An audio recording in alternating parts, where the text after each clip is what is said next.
Binyag po ng anak ko.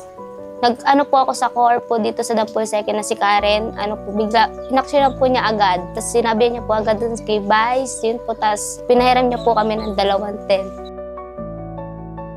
Nung pumunta po dito yung anak ko, mga kalahating oras po, dumating na po agad yung ni Vice, yung upuan tsaka yung tent. Okay naman po siya yung tent.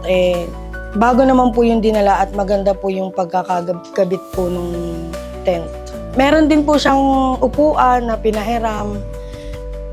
Nakatulong siya kasi nung panahon na yun nag-uulan kasi may mga tao na mababasa. Nandito lang kasi yun. Sobrang laki po na itulong ng panghiram ng tent device kasi po kaysa po ipang-rent po namin, pinandagdag na lang po namin sa mga pambili po namin sa pambinyag po ng anak ko po.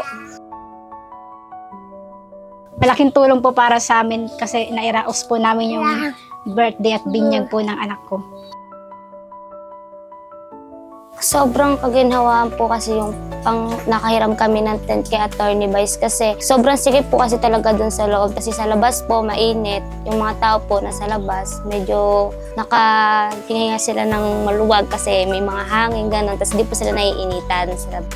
Maraming salamat at sana mapagpatuloy niya pa yung pagpapahiram niya ng tent sa mga nangangailangan, patay man o yung mga binyag, kasal. Malaking tulong sa mga tao.